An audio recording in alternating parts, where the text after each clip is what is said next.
Hello everyone, welcome back. Today we are going to discuss about secondary sex organ in the case of the human. Okay, human के mail के case में हम secondary sex organ के बारे में discuss करेंगे. तो in the case of the secondary sex organ, सबसे पहले सेकेंडरी सेक्स ऑर्गन क्या होते हैं ये आपको पता है. All those organ which are necessary for the reproduction but they do not take participate in the formation of the gametes and the sex hormones. Okay, ये क्या होते हैं आपके सेक्स हार्मोन्स के फॉर्मेशन में, सेक्रेशन में या फिर आपके गैमेट्स के फॉर्मेशन में आपका पार्टिसिपेट नहीं करते हैं, बल्कि ये उनके ट्रांसपोर्ट में क्या करते हैं, आपका हेल्प करते हैं और आपका एक नेसेसरी रोल प्ले करते हैं किसमें, आपका सेक्सुअल रिप्रोडक्शन की प्रोसेस में. ओके, तो मेल के केस में आपका जो सेकेंडरी सेक्स ऑर्गन्स होते हैं वो आपके मेनली दो पार्ट से मिलकर के बना होता है. सबसे पहले क्या होता है आपका एसेसरी डक्ट सिस्टम और दूसरा क्या होता है आपका एंड एसेसरी ग्लैंड. क्या होता है दूसरा आपका एसेसरी ग्लैंड्स होता है आपका. तो इस वीडियो में हम आपका एसेसरी डक्ट सिस्टम के बारे में पढ़ेंगे. So these duct store and transport the sperm from the testis to the outside through the urethra. Mainly क्या होता है आपका the formation of the sperm takes place inside the seminiferous tubule which are present inside the testis. तो यानी कि आपका testis में आपका स्पर्म्स का फॉर्मेशन हो रहा है और उन स्पर्म्स को आपका टेस्टिस से कहाँ तक ले जाना है, आपका पेनिस तक ले जाना है, ताकि वो आपका आउटसाइड यानी कि जो मेल बॉडी है उससे निकल करके आपका फीमेल बॉडी में ट्रांसफ़र हो सके. तो ये सारा काम कौन करते हैं, आपका फॉर्मेशन तो आपका टेस्टिस में हो गया, अब उसको वहाँ से ट्रांसपोर्ट करना है. अब टेस्टिस तो आपका ट्रांसपोर्ट करेगा नहीं, तो उसमें क्या होते हैं आपके जो एसेसरी डक्ट होते हैं आपका, वो क्या करते हैं इसमें हेल्प करते हैं. ये क्या करेंगे, आपका जो स्पर्म्स आपके फॉर्म हो चुके हैं आपके टेस्टिस में, उनको वहाँ से रिसीव करके कहाँ तक ले जाएंगे, आपका यूरेथ्रा तक ले जाएंगे. और जो यूरेथ्रा होता है आपका, this is the last part of the accessory duct system.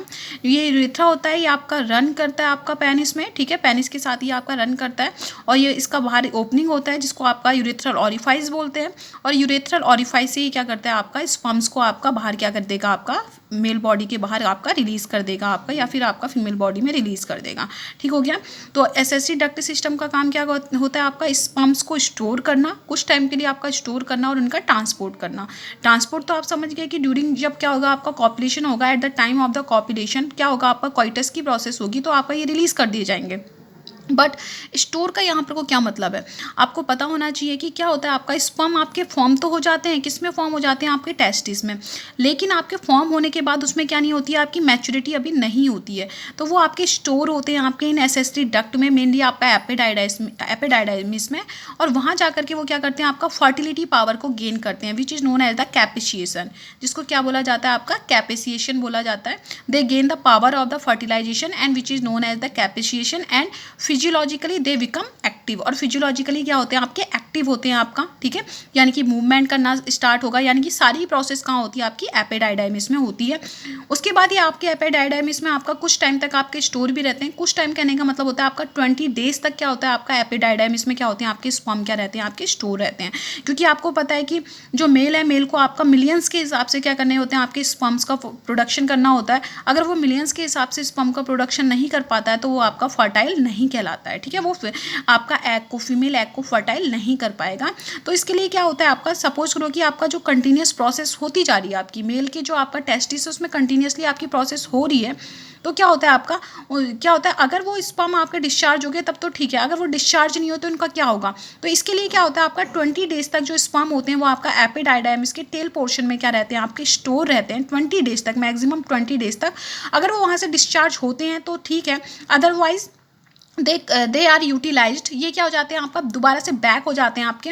और बैक होने के बाद क्या होता है, कहाँ चले जाएंगे, आपका सेमिनिफेरस ट्यूब्यूल में चले जाएंगे, या फिर आपका वहीं रहेंगे. और क्या करेंगे, आपका जो अदर जो आपके स्पर्म का प्रोडक्शन हो रहा है उनके लिए आपका न्यूट्रिटिव मटेरियल की तरह क्या करेंगे, आपका फंक्शन करेंगे, उनको नरिशमेंट क्या करेंगे, आपका प्रोवाइड करेंगे, यानी कि इनका यूटिलाइज हो जाएगा एज अ फूड. ठीक है, इतना क्लियर हो गया आपका क्या फंक्शन होता है, स्टोर करना क्यों जरूरी है आपका. So the accessory duct system includes, ये देखो कितनी चीज़ों को इंक्लूड करता है. The first is the tubular active, second is the retitestis, third is the vasa efferentia. Vasa efferentia is also known as the intratesticular duct. Okay, epididymis, vasa deferens, next is the urethra. Urethra is called the extra testicular dust. इसको आपका extra बोलते हैं क्योंकि ये बाहर release करता है. इसको इंट्रा बोलते हैं क्योंकि आपका अंदर से कहाँ ले जाएगा, आपका एपिडाइडाइमिस तक ले जाएगा. ठीक है, तो ये इंट्रा टेस्टिकुलर डक्ट कहलाता है और यूरेथ्रा क्या कहलाता है, आपका एक्स्ट्रा टेस्टिकुलर डक्ट कहलाता है. ठीक है, इतना क्लियर होगी. 6 चीज़ों को आपको इसमें डिस्कस करना है, थोड़ा लेंथी है आपका. ठीक है, तो first of all we are going to discuss about the tubuli recti. जैसा कि मैंने आपको कल भी बताया था, क्या होता है आपका the process of the formation of the sperms. Sperm के फॉर्मेशन की प्रोसेस कहाँ होती है, आपका सेमिनिफेरस ट्यूब्यूल में होती है. As we know that seminiferous tubules are the basic unit और we can say that the functional unit of the reproduction. Okay, तो इनमें क्या होता है, आपका गैमेट का फॉर्मेशन हो रहा है, स्पर्मेटोजोआ का फॉर्मेशन हो रहा है आपका. तो क्या होता है आपका the ends of the seminiferous tubule. मैंने आपको कल भी बताया था सेमिनिफेरस ट्यूब्यूल्स, क्योंकि आपको पता है कि एक लॉक्यूल में आपका 2 से 3 या 3 से 4 आपका सेमिनिफेरस ट्यूब्यूल्स होते हैं. तो उनके जो एंड्स होंगे वो आपके कन्वर्ज हो जाते हैं टुगेदर और क्या हो जाते हैं, आपका एक शॉर्ट स्ट्रेट ट्यूब्यूल का फॉर्मेशन करते हैं जिसको क्या बोला जाता है, आपका ट्यूबुली रेक्टी बोला जाता है. यानी कि आपका जो एक लोब्यूल है उसमें आपके 3-4 क्या है, आपके सेमिनिफेरस ट्यूब्यूल है. उन सेमिनिफेरस ट्यूब्यूल के जो एंड होंगे वो आपका मिल करके क्या बनाएंगे, आपका एक स्ट्रेट आपका ट्यूब्यूल बनाएंगे. This straight tubule is known as the tubuli recti. इसको क्या बोला जाएगा, आपका ट्यूबुली रेक्टी बोला जाएगा. Then rete testis. रेटेटेस्टिस क्या हो गया, आपका इसी का आगे का कंटिन्यूएशन है. आपका tubuli recti open into the network of the wider irregular tubules. उसके बाद मैंने आपको एक डायग्राम बताया था, एक वाइडर था आपका इरेगुलर ट्यूब्यूल का स्ट्रक्चर था. वो वाइडर रेगुलर जो क्या होते हैं, आपके ट्यूब्यूल्स होते हैं. This tubules are known as the rete testis. इनको क्या बोला जाता है, आपका रेटेटेस्टिस बोला जाता है. मेन स्टार्ट होता है हमारा वासा इफ्रेंसिया से. कहाँ से स्टार्ट होता है, आपका vasa efferentia which is also known as the intra testicular duct. मैंने आपको बताया था. Rete testis open into the fine ciliated होगा आपका. इसमें सीलिया प्रेजेंट होते हैं आपके मूवमेंट के लिए, आपके स्पर्म के मूवमेंट के लिए. रेटेड टेस्ट क्योंकि स्पर्म अभी आपके मोटाइल नहीं होते हैं. स्पर्म आपका एपिडाइडाइमिस में जाकर के मोटाइल होते हैं. आ रहा है समझ में, अभी स्पर्मेटोजोआ के फॉर्म में वो आपके अभी मोटाइल नहीं है. Rete testis open into a fine ciliated vasa efferentia. Several vasa efferentia open into the epididymis. क्या होता है आपका सेवरल कहने का मतलब है यहाँ 15 से कितना होता है, आपका 20 नंबर्स होते हैं. मैंने यहाँ लिख दिया है, बुक में आपका सेवरल लिखा था, मैंने इनके नंबर लिख दिया आपके 15 to 20. तो जो रेटेड टेस्टिस होता है, रेटेड टेस्टिस क्या होते हैं आपके, क्योंकि आपको पता है कि आपके 200 से लेकर के आपके 300 तक चैम्बर होते हैं और हर एक में आपका 3 से 4 या 2 से 3 होते हैं. तो सोचो कितने सारे सेमिनिफेरस ट्यूब्यूल्स होते होंगे. फिर वो आपके ओपन हो रहे हैं किसमें, आपका रेटेड टेस्टिस बना रहे हैं. और जो रेटेड टेस्टिस है वो आपका ओपन होते हैं किसमें, आपका वासा इफ्रेंशिया में. वासा इफ्रेंशिया के नंबर कितने होते हैं आपके 15 to 20. और ये वासा इफ्रेंशिया आपका एक वाइडर ट्यूब होता है आपका. और ये कहाँ जाकर के ओपन होता है, आपका एपिडाइडाइमिस में ओपन होता है. And it carry the sperm outside the body of the testis. ये आपका टेस्टिस से आपका स्पर्म्स को कहाँ ले जाता है, आपका एपिडाइडाइमिस में ले जाता है. कहाँ ले जाता है, आपका एपिडाइडाइमिस में. क्लियर हो गया, आपके 3 क्लियर हो गए, ट्यूबुली रेक्टी, रेटेड टेस्टिस, वासा इफ्रेंशिया और इंट्रा टेस्टिकुलर डक्ट. अब हम बात करते हैं एपिडाइडाइमिस की. बहुत ही इंपॉर्टेंट है आपका epididymis. It always question come from the epididymis. Epididymis आपका बहुत ज़्यादा इंपॉर्टेंट है.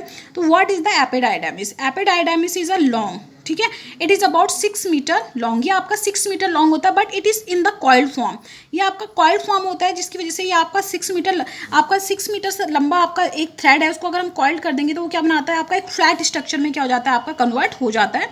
So it is a long about 6 meter tube which is greatly coiled and tightly packed to form an elongated flattened structure. किसको बना देता है, आपका flattened structure बना देता है. And this flattened structure is located along the posterior surface of each testis. Okay, each testis contain one epididymis and each epididymis have 3 regions. Each epididymis is divided into the 3 part. The first is the upper wider portion which is known as the head or the caput epididymis or globus major. Second is the middle one which is the narrower body. ये आपका थोड़ा सा narrow होगा आपका. और which is also known as the corpus epididymis or globus normal. And the last one is the lower narrow tail, wider tail. आपका sorry wider tail है, narrow tail नहीं है आपका, wider tail है.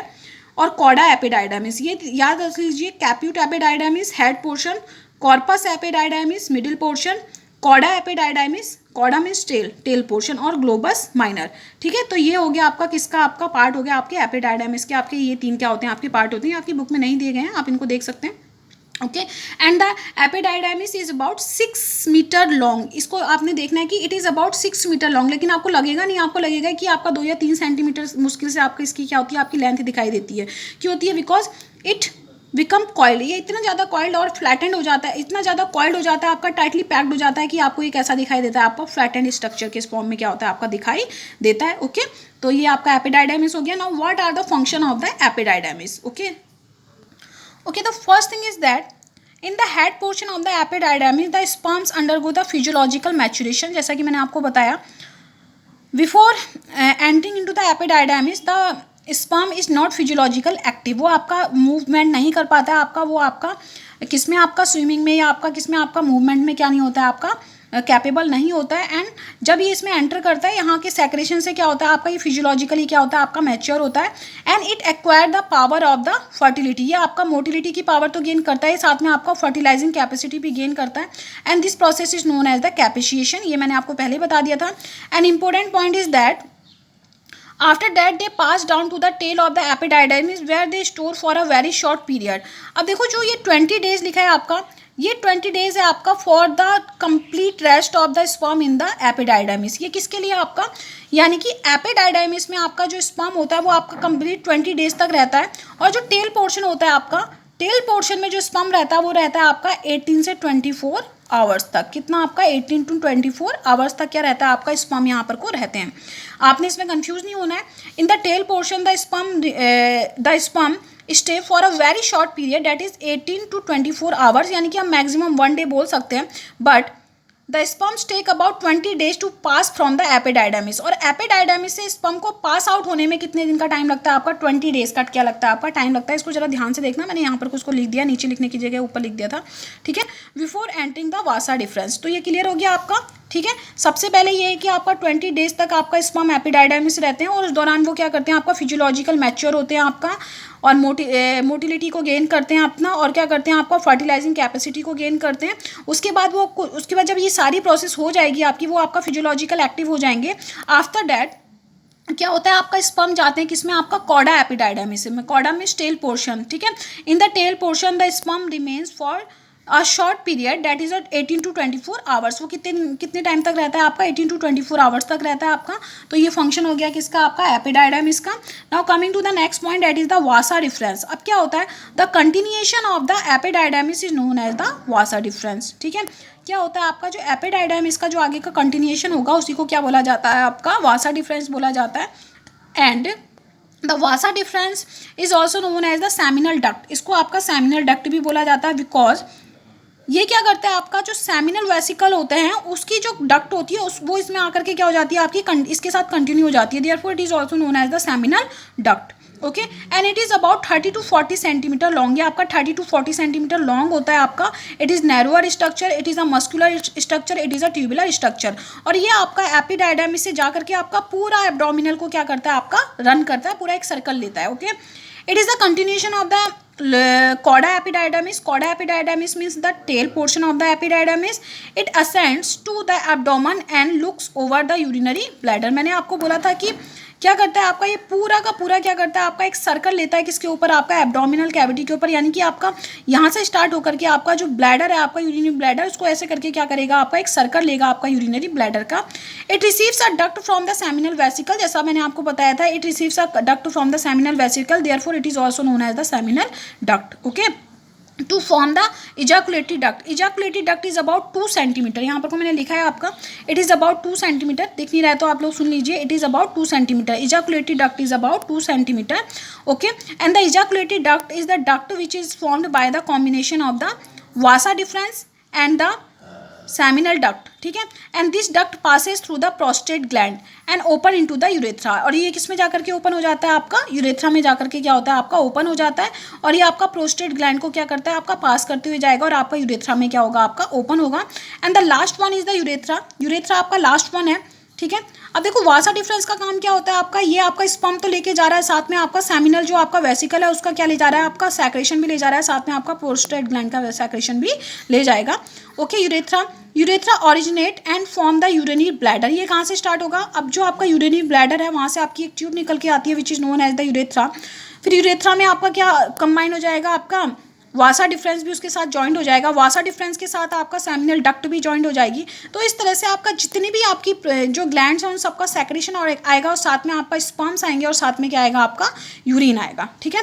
तो यूरेथ्रा क्या होता है आपका, it originate and form the urinary bladder and extend through the penis, और ये पूरा पेनिस तक क्या करता है आपका को रन करता है to its external opening called the urethral meatus और यूरेथ्रल ऑरिफाइस। और ये बाहर क्या होता है आपका, इस पॉइंट से क्या होता है आपका ओपन होता है।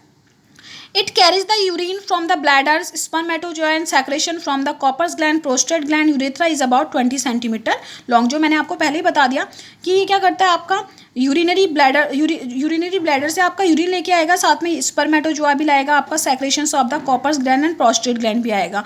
और स्पर्मेटोजोआ के साथ साथ क्या होंगे आपके जो सेमिनल वेसिकल है उसका आपका सेक्रेशन पहले ही इसके साथ क्या हो जाएगा आपका मिक्स हो जाएगा। तो इस तरह से ये पूरा क्या करता है आपका फंक्शन करता है, ठीक है। तो एक बार इसको हम डायग्राम के थ्रू इसको समझ लेते हैं। So this is the diagram. The first thing is that these are the seminal vesicles, यहाँ हो गया आपका, एंड द सेमिनल वेसिकल्स के जो एंड्स हैं these are known as the tubuli recti, इनके एंड्स को क्या बोला जाएगा आपका ट्यूबुली रेक्टी बोला जाएगा, जो इसके जॉइनिंग से बने हैं। Then tubuli recti open into the irregular tube, these are known as the rete testis, and rete testis आपका 15 to 20 किसमें आपका इरेगुलर जो आपकी क्या होती है वाइडर आपकी ट्यूब में ओपन होते हैं, and these wider tube are known as the vasa efferentia, and the continuation of the vasa efferentia is known as the epididymis, this is the caput, ये क्या होगा आपका अपर पोर्शन कैप्यूट एपिडाइडामिस, ये क्या होगा आपका कॉर्पस एपिडाइडामिस, और ये क्या होगा आपका कॉडा एपिडाइडामिस होगा। देन कॉडा एपिडाइडामिस का आपका कंटिन्यूएशन क्या कहलाएगा आपका वासा डिफरेंस कहलाएगा। तो दिस इज द स्ट्रक्चर। तो इससे आप समझ सकते हैं आपका ये सारे जो हमने अभी किसके बारे में बात की, अपने एसेसरी डक्ट के बारे में की हमने बात की, तो इसको हम इससे क्लियरली समझ सकते हैं कि यहाँ पर से स्टार्ट हो रहा है आपका tubuli recti, then rete testis, then vasa efferentia, then epididymis, this is the caput epididymis, this is the corpus epididymis, this is the cauda epididymis, and this portion, the elongation of the cauda epididymis is known as the vasa deferens। ये क्या कराएगा आपका वासा difference कहलाएगा। फिर ये आपका पूरा urinary bladder को रन करता हुआ कहाँ जाएगा आपका पेनिस तक जाएगा, ठीक हो गया। तो नेक्स्ट वीडियो में हम किसके बारे में बात करेंगे, आपका एसेसरी ग्लैंड्स के बारे में क्या करेंगे डिस्कस करेंगे।